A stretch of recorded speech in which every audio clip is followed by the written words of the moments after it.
time to bring you up to speed with news stories trending at this hour. We begin with Southeast Asia. Aung San Suu Kyi granted clemency. Moscow blocks new wave of drones. U.S. mother sentenced for killing her kids. Military in Myanmar postpones election, and U.S. Taliban hold first meetings after takeover. Stay with me for these and more stories. According to reports, Myanmar's military has approved clemency to Nobel laureate Aung San Suu Kyi, exonerating her for 5 of the numerous offences for which she was arrested for a total of 33 years. On Tuesday, the clemency announced was part of an amnesty granted to over 7,000 prisoners to mark Buddhist Lent. The former leader, who was reportedly moved last week from prison to house arrest in the capital, Naypyidaw, has been in tension since the military ousted her government and seized power in a coup in early 2021. She is appealing the convictions for numerous offences ranging from incitement and election fraud to corruption. She denied all of the charges. According to reports, despite the pardons, Aung San Suu Kyi will remain in detention. Meanwhile, the 78-year-old former leader still faces 14 other cases. According to reports, ex-President Win Myint also had his sentences reduced as part of the amnesty. Aung San Suu Kyi is the daughter of Myanmar's independence hero and was first put under house arrest in 1989 after huge protests against decades of military rule. In 1991, she won the Nobel Peace Prize for campaigning for democracy, but was only fully released from house arrest in 2010. She swept the 2015 election, held as part of tentative military reforms that were brought to a halt by the 2021 coup. On Russia-Ukraine war, according to officials, Russian forces have downed numerous drones over the city of Moscow, with one of the intercepted aircraft destroying the same office tower that was hit in an attack over the weekend. The Russian Defense Ministry, in a message on Telegram on Tuesday, said its anti-aircraft units had thwarted a terrorist attack by the Kyiv regime and intercepted 2 drones in the suburb west of the city center. But another drone, having been hit by electronic equipment and having run out of control, crashed in the territory of the complex of non-residential buildings in Moscow City, the ministry said, referring to a business district in the capital. Moscow Mayor Sergei Sobyanin previously said the building hit on Tuesday was the same one struck in a drone attack on Sunday. The attack on Tuesday is the newest in a series of recent drone assaults, including on the Kremlin and Russian towns close to the border with Ukraine, that Moscow has blamed on Kyiv. On Sunday, the Russian Defense Ministry said it had intercepted 3 Ukrainian drones over the capital in an attack that destroyed 2 buildings and briefly suspended operations at the Vnukovo International Airport. The Kremlin said that assault was an act of desperation by Kyiv due to setbacks on the battlefield in Ukraine. Ukrainian officials did not acknowledge the attacks, but President Volodymyr Zelensky said in the aftermath that the conflict was now coming to Russia.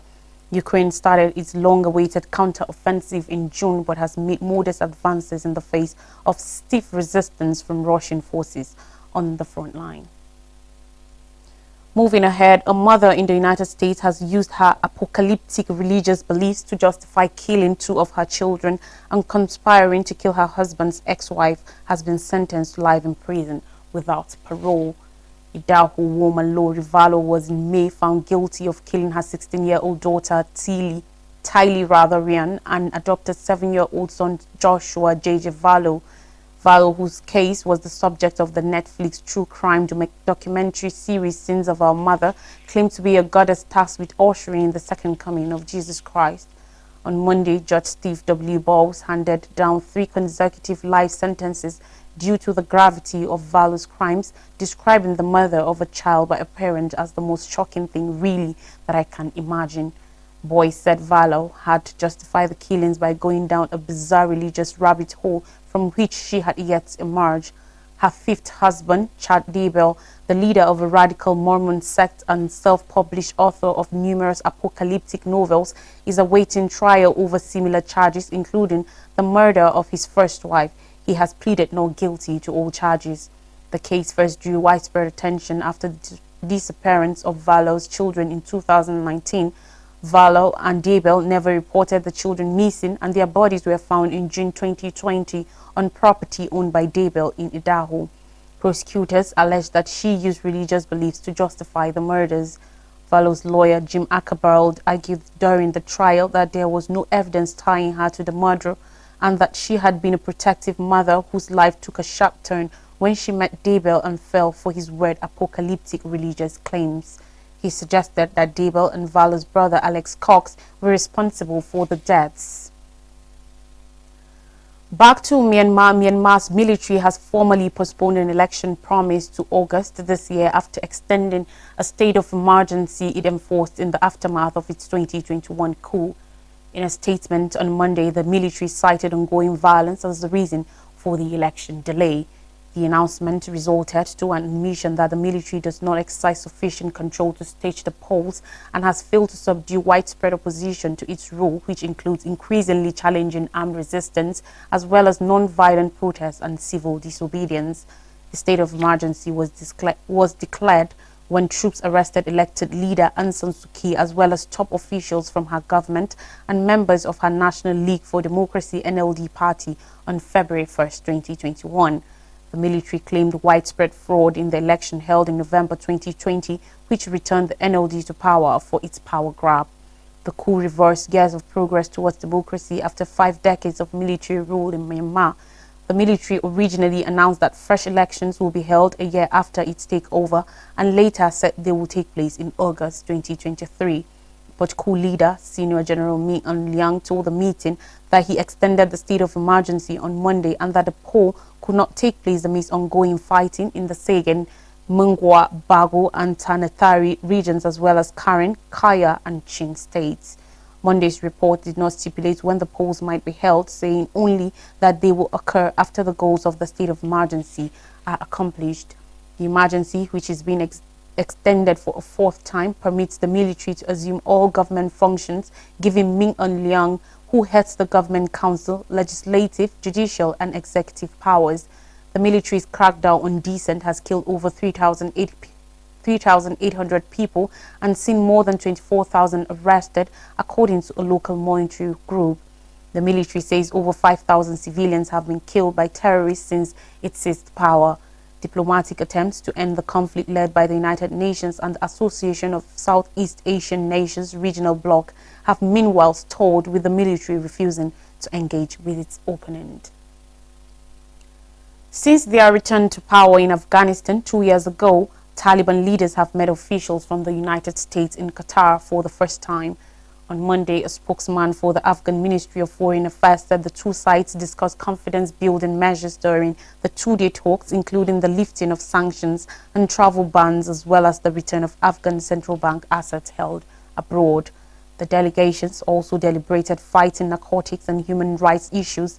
Abdul Kahar Balki said, "No country has officially recognized the Taliban since its return to power. In August 2021, the group took over as Afghanistan's Western-backed government collapsed in the aftermath of the US's chaotic withdrawal from the country after 20 years of conflict. Since their takeover, the Taliban has faced international condemnation, including from numerous Muslim-majority countries, over restrictions the group has imposed on women's education. Afghanistan is also battling with a humanitarian crisis, with almost half of its population, 23 million people, receiving assistance from the World Food Programme (WFP) last year. The U.S. State Department said in a statement that its officials told the Taliban that Washington was open to technical talks on economic stability and repeated concerns about deteriorating human rights in the country. Attendees, including U.S. Special Representative Thomas West and Special Envoy for Afghan Women, Girls and Human Rights Rina Amiri, voiced grave concern regarding detentions, media crackdowns and limits on religious practice, according to the statement. The officials also called anew on the Taliban to reverse bans on girls' secondary education and women's employment, as well as for the release of detained Americans. They also voiced openness to continue dialogue on counter-narcotics, recognizing a significant decrease in cultivation of poppies this growing season. The U.S. delegation also met representatives of the Afghan Central Bank and the Ministry of Finance, with the State Department saying it took note of falling inflation as well as rising exports and imports in 2023. The U.S. froze about $7 billion in Afghan Central Bank funds held in the Federal Reserve Bank of New York after the Taliban took over. Half of the funds now are in a Swiss-based Afghan fund. A US-funded audit of the Afghan Central Bank failed to win Washington's backing for a return of assets from the trust fund. Moving now to Africa, Senegal says at least 2 killed in protests. According to the country's interior ministry, 2 people have been killed in Senegal in protest stoked by the detention of opposition figure Ousmane Sonko. 2 lifeless male bodies were found in the southern city of Zinkinkor, where 2024 presidential hopeful Sonko is mayor, the ministry said in a statement on Monday. The ministry called on the public to stay calm and said it was taking steps to preserve peace and tranquility in the country. Protesters took to the streets on Monday as Sonko was remanded in custody on charges including plotting an insurrection and criminal association with a terrorist body.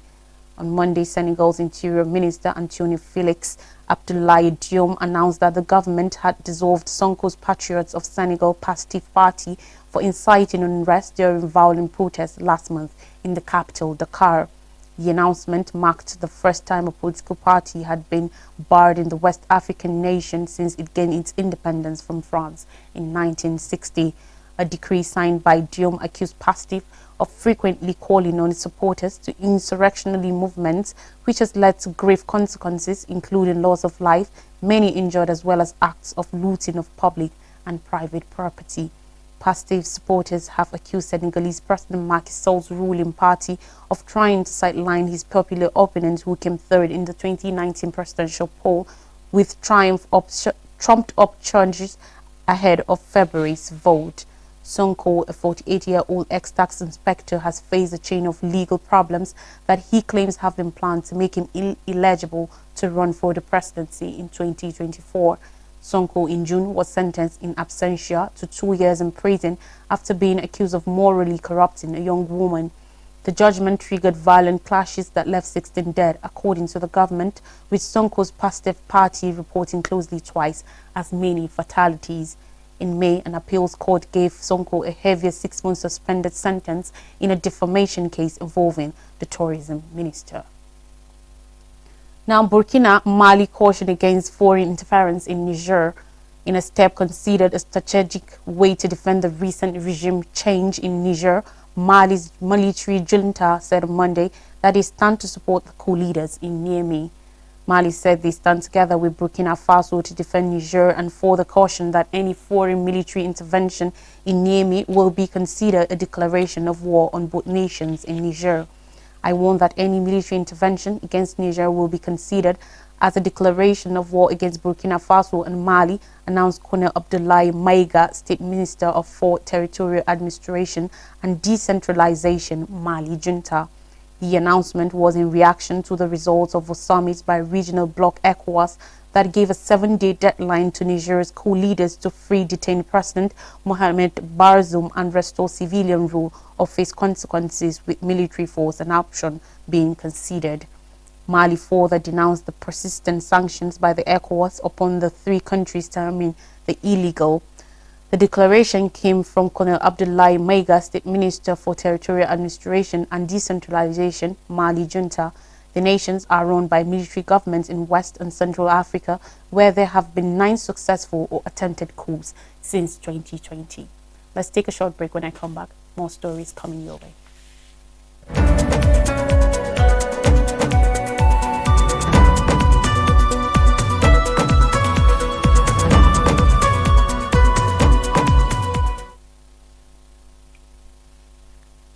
You're welcome back. Thanks for staying with us. Now, stories from Nigeria says Tinubu justifies reforms, rules out relief package. Yesterday, President Bola Tinubu insisted that the present economic hardship is a needed price Nigerians must pay to achieve a balanced and fair economy. The president in a national broadcast told Nigerians that he understood the hardship they face but wished there were other ways to achieve an inclusive economy. He said, and I quote, "Our economy is going through a tough patch and you are being hurt by it. The cost of fuel has gone up, food and other prices have followed it. Households and businesses struggle. Things seem anxious and uncertain. I understand the hardship you face. I wish there were other ways. But there is not. If there were, I would have taken that route as I came here to help not hurt the people and nation that I love," Tinubu said in a prepared speech delivered at 7 p.m. He recalled the imbalance caused by the fuel subsidy payment and the preferential exchange rate system that ended up making the elite of the elite richer and the majority of Nigerians poorer. This group had amassed so much wealth and power that it became a serious threat to the fairness of our economy and the integrity of our democratic governance. To be blunt, Nigeria could never become the society it was intended to be as long as such small, powerful, yet unelected groups hold enormous influence over our political economy and the institutions that govern it. The whims of the few should never hold dominant sway over the hopes and aspirations of the many. If we are to be a democracy, the people, and not the power of money, must be sovereign. The preceding administration saw this looming danger as well. Indeed, it made no provision in the 2023 appropriations for subsidy after June this year. Removal of this once helpful scheme that had transformed into a milestone around the country's neck had become inevitable, he noted. The president also pointed out the earlier multiple exchange rate regime as one of the flawed systems that impoverished the country and handed the economy over to a selected few. The system, he said, doled out the resources that should have been used to create jobs to a tiny elite in the country on favorable terms. The speech was rife with elite, preferential, favorable, and several other words that connote the historically unfair path the economy has taken in decades. The broadcast came exactly 2 months after he assumed office, a period in the country that has seen a significant rise in the cost of living and a spike in the already high misery index, an economic indicator juxtaposing unemployment and inflation rate. Now, federal government Labour meets in last bid to stop protests tomorrow. Organized Labour has insisted on going ahead with tomorrow's strike to protest against surging hardship and increasing costs of living due to the removal of petrol subsidy. This is in spite of assurances granted by President Bola Tinubu last night in his nationwide broadcast that the federal government and labor unions were working to determine a fresh minimum wage threshold for Nigerian workers. The government will make budgetary allocations for the implementation of the new minimum wage as soon as an agreement is reached by the parties involved, according to Tinubu. This is just as the Presidential Steering Committee on Palliatives was again locked in another marathon meeting with representatives of the organized labor comprising Nigeria Labour Congress NLC and Trade Union Congress TUC at the Aso Rock Presidential Villa in Abuja.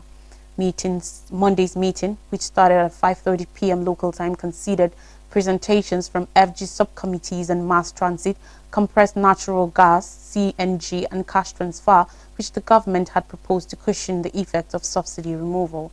Last Friday, Labour leaders stormed out of the meeting, claiming the government was not ready for the negotiation. Present at yesterday's meeting at NLC President Joe Ajaro, his counterpart from TUC, Festus Osifo, General Secretary of NLC Ima Ubaja, TUC Secretary Nuhu Toro, and other members of the organized Labour delegation, including Professor Sam Amadi. On government side, where the President's Chief of Staff, Femi Gbajabiamila, Permanent Secretary, Ministry of Labour and Employment, Kachalom Daju, the Group Chief Executive Officer of Nigerian National Petroleum Company Limited, Mele Kyari, and the Special Advisor to the President on Energy, Oluverhejian, among others. Assistant General Secretary of NLC, Chris Onyeka, speaking on readiness for tomorrow's strike, said workers were prepared to speak truth to power, urging Nigerians to come out en masse and be part of the battle for a better nation, adding that the Congress had met with civil society organizations, CSOs, to fill up gaps and strategize on ensuring that objectives of the nationwide strike is achieved. And finally, on the news, Senate screens Wike 13 others. On Monday, the Senate began the screening of the 28 ministerial nominees forwarded to it last week, Thursday, by President Bola Tinubu for confirmation for appointment as ministers of the Federal Republic of Nigeria. The Senate had listed on its order paper for the day's legislative business names of 16 nominees for screening. However, Nkiruka Onyejocha from Abia State, whose name was not on the order paper, later came and was screened. The Apex Legislative Chamber succeeded in screening 14 out of the 28 nominees at the end of the day. 9 out of the 14 screened nominees were, however, asked to take a bow and go without subjecting them to serious interrogations. The 16 nominees listed for screening are Senator Abubakar Kyari, Borno State, Abubakar Eshofeka Momo, Edo State, Wisom Izonwo Wike of River State, Engineer Professor Joseph Terlumun Otsev, Benue State, Senator John Owan Eno, Cross River State, Honorable Barrister Bello Mohammed Sokoto State, Mohammed Badaru Abubakar of Jigawa State, Ambassador Yusuf Maitama Tugar Bauchi State. Others are Senator Abubakar Sani Danladi Taraba State, Barrister Uju Ken Ohaniye, Anambra State, Honorable Dr. Olubumi Tunji Ojo, Ondo State, Dr. Betta C. Edu, Cross River State, Iman Suleiman Ibrahim, Nasarawa State, Architect Ahmed Musa Dengiwa, Katsina State, Chief Uche Geoffrey Naji of Enugu State, and Stella Orowugene Oketete, Delta State. The Senate will resume today to continue with the screening exercise, after which the nominees will be confirmed by the Apex Legislative Chamber. To refresh our memories, Aung San Suu Kyi granted clemency. Moscow blocks new wave of drones. U.S. mother sentenced for killing her kids. Military in Myanmar postpones elections, and U.S. Taliban hold first meetings after takeover. That's all on the news. Thanks for watching. I'm Lois Tureki.